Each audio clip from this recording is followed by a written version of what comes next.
Joined now by Hong Kong's very own Sasha Palatnikov. Sasha, very good to see you. How are you? Where are you? You're in action again very soon. Looking forward to that one on the UFC Fight Night Cannonier versus Gastelum card. Should be a banger. How's everything going? Good, man. Here in Las Vegas, everything is good. Can't complain. Everything is going according to plan and ready to go August 21st. Up against Ramiz Brahimaj. He's 8-3. He's a Fordist guy. I know that you are a big student of the sport. You kind of know a lot about everybody. So what do you think about him as an opponent for you? Were you pleased when you saw his name come out? Were you kind of relishing this one? I was kind of expecting it. It was definitely maybe a name that I thought would come up. I remember watching his fight when he made his debut. And it's like I said, there's no easy fight in the UFC. He's coming off of a loss. He's a tough guy. He's got some good wins on his record himself. Print that he's going to be bringing coming into this fight, seeing how my last one went. I'm feeling confident that what I bring and what I'm able to do is going to make the difference when we fight. Yeah. How do you look back on your last fight against Impa? What was the takeaways from that for you? It was a big learning experience. Everything was perfect going into that fight. The only thing that was kind of unexpected was just fighting at 8:30 in the morning. That was just something new. And it was just kind of sprung up on me last minute. They just told us a week before, or at least I only found out a week before that I was fighting at that time. And I thought it was nothing. I was like, okay, no problem. I'll just start waking up early.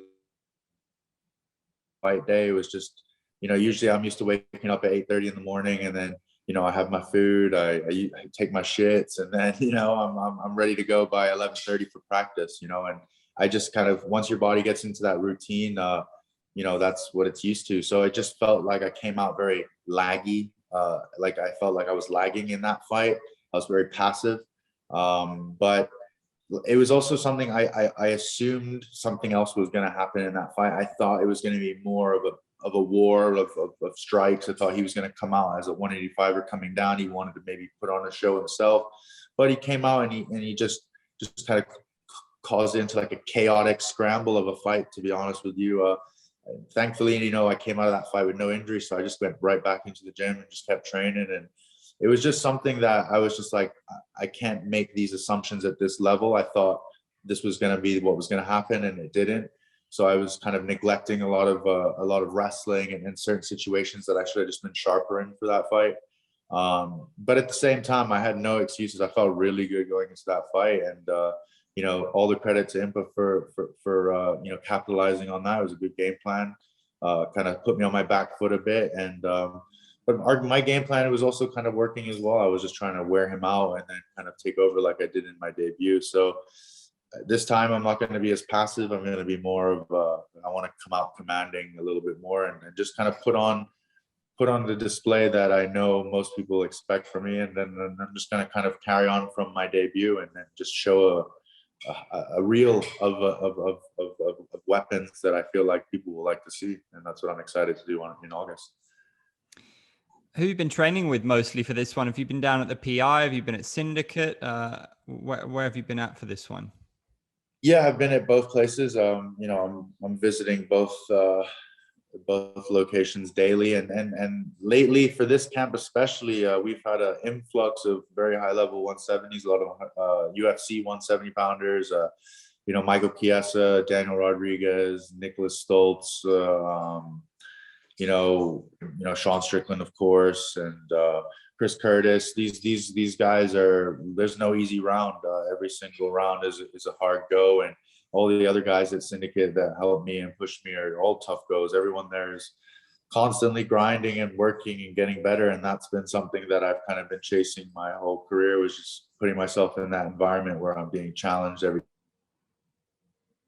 being on the other end of it, and just it makes you think. I come home after a day and Chiesa's been on my back, and I think how is that happening? How am I going to prevent that? How am I going to game plan to, these are the daily day-ins. That's my work. How am I going to overcome this situation? And it works great for me because I have so many different looks. So coming into this fight, I feel very prepared. Frank Hickman, he's the head coach now at Syndicate MMA. If you know of him from Tiger, as well with his brother George. So he's actually my roommate currently. And he's been helping me a ton with my wrestling and just kind of giving me that extra boost and push just to cover my bases and all the things that I need to cover, just to make sure that I can keep this fight going where I want it to go. That's one thing that my whole career, when I put hands on people, they usually try to take me down, and I've been successful in a lot of fights because of it. But the higher level that this gets, I also have to make sure that my wrestling and everything just gets better every day. So these are all the things that I'm trying to make sure that I'm covering all those bases for the fight. Awesome. That's a massive addition with Frank. That's great to hear. Yeah, I think I saw that. What's the biggest surprise for you, do you think, since you've joined the UFC? I mean, you've had you've kind of so far, had a legendary win. You've had a stoppage loss. Is there anything that surprised you since joining? No, I mean, not really surprised me. Like, to be honest with you, it's been a little bit different just because of with COVID and like not fighting in front of fans. Like, I had a kind of maybe a different. Like I said, I assumed something differently prior because fans had always been something as of until 2020. So I haven't really experienced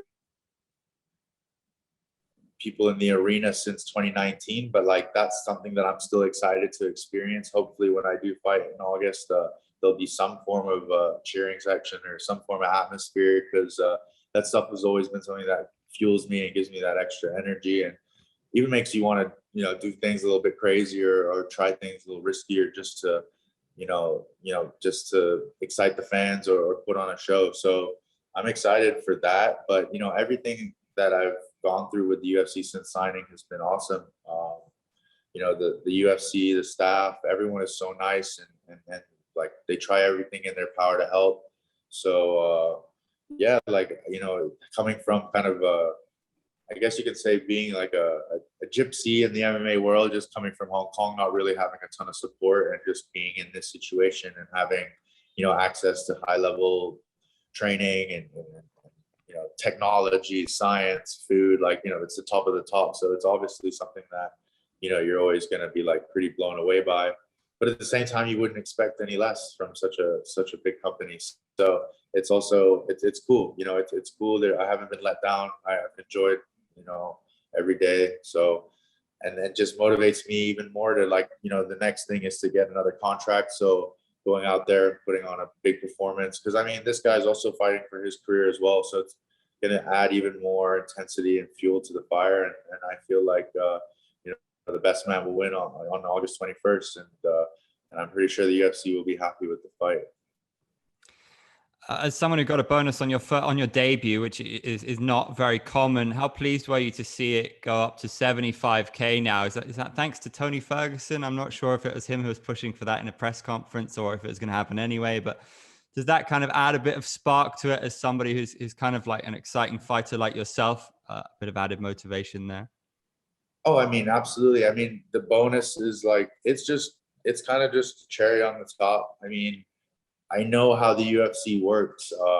If you're constantly putting on good fights, win, loss, or draw, they like that. And, you're never, ever going to see me like trying to shoot for a takedown and just hold on to someone's leg. It's just not what I do. And I feel like, that's what people want. That's what they want. They want to see entertainment. They want to see people go out of their way to try to do things that isn't normal or isn't common, and it's high risk and it's exciting, and that's what people want to see. And I think that's, fortunately for me, something that I can bring, and it's something that I've been training my whole life. So now, like after making the debut, getting my feet wet a little bit and getting that bonus is obviously nice. But like I said, like the most important thing is putting on good performance and obviously getting the win.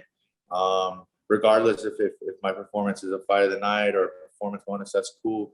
But the most important thing is to keep winning, keep building, and and then I want to keep winning. That's it. I just need to get that ball rolling, keep winning again, and get on a little streak. It's usually when I like hit a little roadblock, then I keep going and I get a little streak going again. So that's basically the plan here.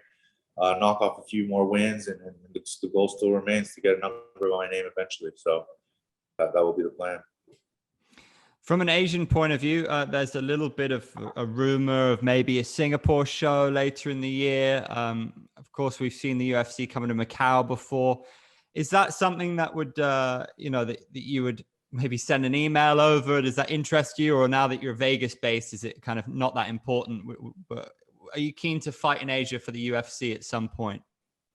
Oh yeah, I mean, for sure, that would be absolutely a big goal of mine to fight in Asia. But at the same time, I mean, when can I go back home without having to do a 3-week quarantine? So that's also a big question there. I mean, if I could fight in Asia and then maybe go do a tour of Asia, that'd be great.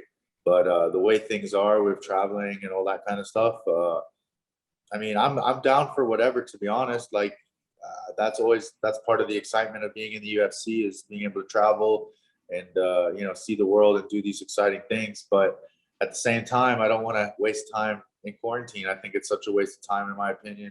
And at this moment in time, the one thing I enjoy the most is being consistent with my training, being in the gym and not getting out of shape. And I just feel like taking 2 or 3 weeks out in a hotel room I would lose stuff, and it wouldn't be positive. So until that day that I can fly in and just walk right through into the city or wherever country it may be, then I'll be happy to fly anywhere. But at the moment with the quarantine stuff, it kind of it makes me hesitate a little bit.